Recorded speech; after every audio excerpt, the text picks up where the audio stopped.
여러분, 젊을 때는 조금만 신경 써도 살이 잘 빠졌는데 40, 50대 나이가 들수록 똑같이 노력해도 체중은 꿈쩍도 안 하는 느낌. 칼로리도 확 줄이면서 운동을 열심히 해도 체중은 그대로고 결국 다시 요요가 오거나 포기하게 되는 경우가 많으셨을 거예요. 왜 이런 일이 반복될까요? 그 이유는 다이어트를 단순히 칼로리 제한으로만 접근했기 때문입니다. 실제로 우리가 살이 빠지지 않는 근본적인 이유는 몸의 에너지를 쓰는 이 대사 시스템과 장 건강이 무너져 있기 때문인데요. 이 상태에서는 아무리 적게 먹고 열심히 운동해도 몸은 지방을 잘 쓰지 못하고 저장만 하게 되는 구조로 굳어집니다. 그래서 진짜 다이어트를 하려면 단순히 체중만 줄일 게 아니라 몸 안의 대사 시스템, 즉 지방 연소 시스템 자체를 바꿔야 합니다. 이번 영상을 끝까지 보신다면 탄수화물보다 지방을 먼저 태우는 몸, 바로 지방을 쥐어짜내는 몸으로 바꾸는 3가지 방법을 정확하게 알고 여러분들의 다이어트에도 바로 적용하실 수 있을 거예요. 구독과 좋아요는 저에게 큰 힘이 됩니다. 더 유익한 건강 정보로 다시 찾아뵐게요. 그렇다면 어떻게 해야 지방을 태우는 시스템으로 몸을 전환시킬 수 있을까요? 단순히 굶거나 운동량만 늘리는 방식으로는 안 됩니다. 우리 몸 안에서 지방을 태우는 엔진, 즉 대사 시스템 자체를 리셋해야 돼요. 누구나 따라할 수 있고 한 달만 실천해도 몸이 달라지는 걸 체감할 수 있는 3단계 전략입니다. 1단계는 장을 회복시키는 것, 2단계는 대사 호르몬을 안정화시켜주는 것, 3단계는 가장 중요한 인슐린 저항성과 염증을 개선하는 것입니다. 이 3가지가 함께 작동해야 몸은 탄수화물보다 지방을 먼저 끌어다 쓰는 구조로 바뀝니다. 자, 그럼 첫 번째 단계부터 자세히 살펴볼까요? 다이어트를 할 때 나쁜 음식을 줄이고 좋은 음식을 먹어라. 한 번쯤은 들어보셨죠? 그런데 대부분 이렇게 생각하실 수도 있어요. 결국 칼로리 줄이는 게 핵심 아닌가요? 하지만 그게 전부는 아닙니다. 무엇을 먹느냐가 우리 몸의 장내 호르몬과 대사 시스템에 큰 영향을 주기 때문입니다. 장이 건강해야 이 식욕과 대사 조절 호르몬이 제대로 분비되고 지방을 에너지로 쓸 수 있는 몸으로 바뀔 수 있어요. 대표적인 장내 호르몬에는 GLP-1, 가장 중요하죠. 이 GLP-1 호르몬은 식후 포만감을 유도하고 위 배출 속도를 늦춰 과식을 방지하죠. 이 GLP-1 호르몬을 조절해주는 당뇨약도 시중에 유통되고 있고요. 지금 유행하는 위고비도 이 GLP-1을 직접적으로 유도하는 주사죠. 그리고 저번 컨텐츠에서 다뤘었죠. 아침 공복에 먹는 올리브유 한 숟갈도 이 GLP-1 호르몬 분비를 간접적으로 유도합니다. GLP-1 호르몬 말고도 기분과 충동을 조절해 감정적 폭식하는 것을 예방해주는 세로토닌, 뇌 보상 중추를 조절해 음식 중독에서 벗어나도록 도움을 주는 도파민도 있습니다. 그런데 우리가 평소에 자주 먹는 이 좋지 않은 음식들은 장내 유해균을 늘리고 장내 균층의 균형을 무너뜨려서 이런 좋은 호르몬 분비를 방해합니다. 그래서 우리가 평소에 먹는 식단부터 살펴봐야 되는데요. 우선 장을 망가뜨리는 식당, 당장 피해야 할 음식부터 살펴볼까요? 첫 번째는 빵, 떡, 면, 설탕, 음료 등 정제된 탄수화물. 두 번째는 과자, 케이크 등 당류가 많은 가공식품. 세 번째는 튀김류에 많은 포화지방, 트랜스지방. 마지막으로 과다한 음주. 이런 음식들은 장으로 너무 빠르게 흡수되기 때문에 장을 제대로 자극하지 못하고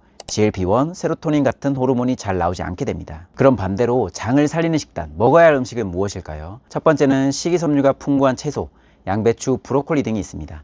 두 번째는 빠르게 장으로 흡수되는 흰 쌀밥보다는 현미나 잡곡밥. 세 번째는 김치, 된장, 낫또, 요거트 등과 같은 발효식품. 네 번째는 단백질은 옳습니다. 동물성, 식물성 상관없이 모두 좋고요. 마지막으로 건강한 지방, 트랜스 지방 대신에 오메가3나 올리브 오일과 같은 불포화 지방산이 있습니다. 쉽게 정리하면 장을 천천히 자극하는 음식은 좋은 호르몬을 잘 나오게 하고 빠르게 흡수되는 음식은 장 기능을 망가뜨립니다. 장 건강을 더 끌어올리고 싶다면 앞선 식단과 함께 유익균, 즉 유산균을 챙겨주는 것도 아주 중요해요. 그리고 요즘은 유산균의 한 단계 위라고 할 수 있는 포스트바이오틱스가 제품화되어 있는데요. 이건 단순 유산균이 아니라 유산균이 만들어내는 대사산물까지 함께 들어있어서 장내 염증을 줄이고 장 점막을 보호해주는 효과까지 기대할 수 있죠. 정리하자면 지방을 잘 쓰는 몸으로 바꾸기 위한 첫 번째 전략은 장내 호르몬이 제대로 분비되도록 장을 회복시키는 음식부터 바로잡는 것입니다.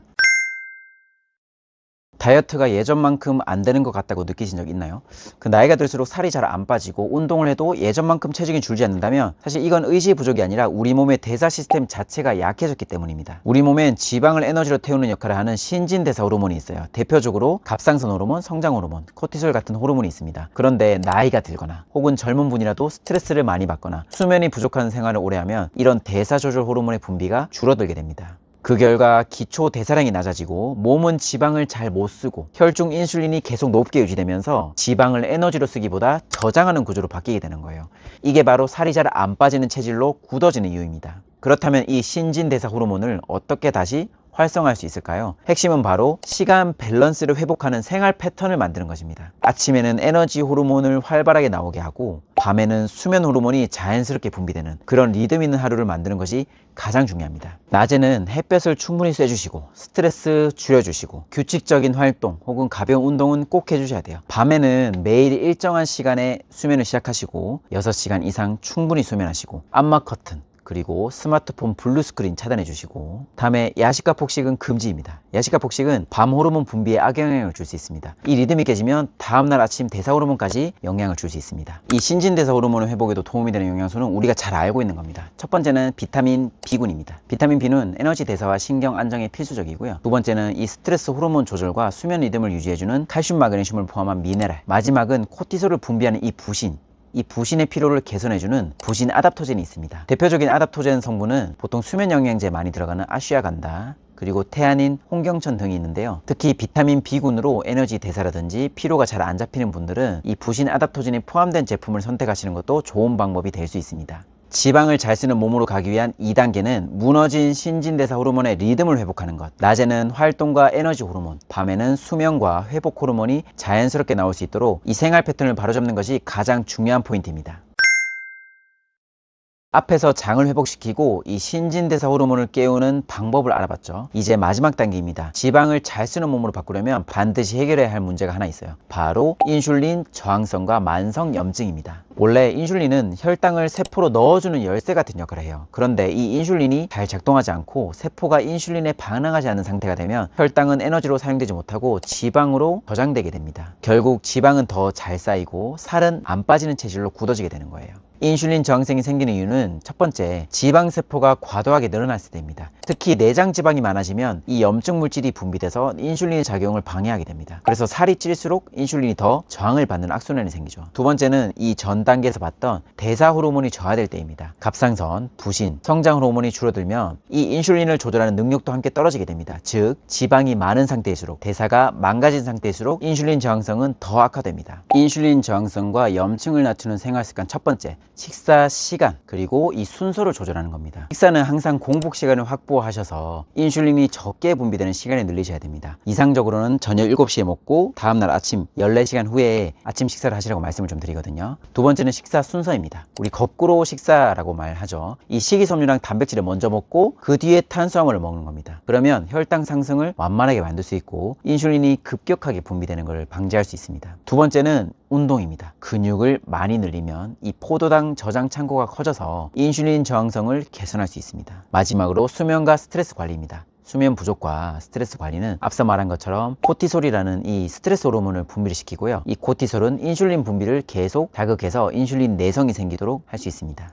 인슐린 저항성과 염증 개선에 도움이 되는 영양소도 아주 많이 있습니다. 첫 번째는 만성 염증을 억제하고 인슐린 민감도를 향상시키는 오메가3, 특히 복부 내방 지방과 관련된 염증 억제에 효과적입니다. 두 번째는 풍부한 폴리페놀과 올레산을 가지고 있는 올리브유, 인슐린 저항성을 완화하고 지방간 개선, 염증 감소에도 도움을 줍니다. 세 번째는 마그네슘, 아연, 크롬과 같은 종합 미네랄입니다. 이런 미네랄들은 이 혈당 대사와 인슐린 작용의 필수 요소입니다. 네 번째는 베르베린과 피크너제놀과 같은 폴리페놀류인데요. 이 폴리페놀류는 혈당 흡수를 억제하고 인슐린 감수성을 증가시킵니다. 그리고 혈관의 염증 완화에도 기여합니다. 마지막으로는 많은 분들이 다이어트할 때 섭취하시는 에사비입니다. 에사비는 위 배출 속도를 지연해서 식후 혈당 급상승을 억제하고 식욕을 억제하고 포만감을 증가시킵니다. 정리하자면 지방을 태우는 몸의 마지막 핵심 조건은 바로 인슐린 저항성을 낮추고 염증을 줄이는 것, 공복 유지, 식사 순서 조절, 근육량 늘리기, 염증 억제 영양소 보충을 통해서 이 몸은 탄수화물이 아닌 지방을 먼저 에너지로 쓰는 구조로 바뀌게 됩니다. 이제 1단계부터 이 3단계까지 모두 실천하신다면 지방이 축적되지 않고 에너지원으로 잘 쓰이는 건강한 몸으로 확실히 전환될 수 있습니다. 지금까지 이 체지방이 빠지지 않는 진짜 이유와 그걸 해결하기 위한 3단계 전략을 함께 알아봤습니다. 1단계, 장을 회복시키기. 장으로 천천히 흡수되는 음식들이 이 식욕 조절과 지방 연소에 관여하는 GLP-1, 세로토닌, 도파민 등과 같은 호르몬을 제대로 분비시킵니다.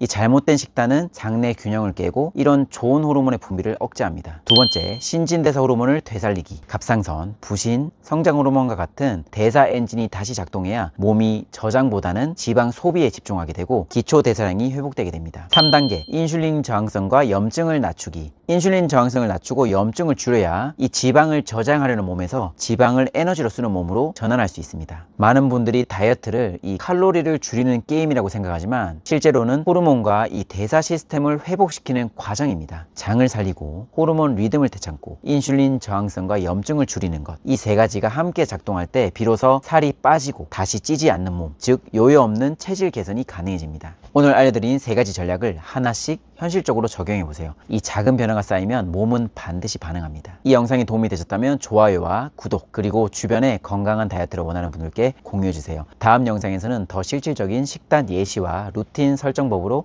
찾아뵙겠습니다.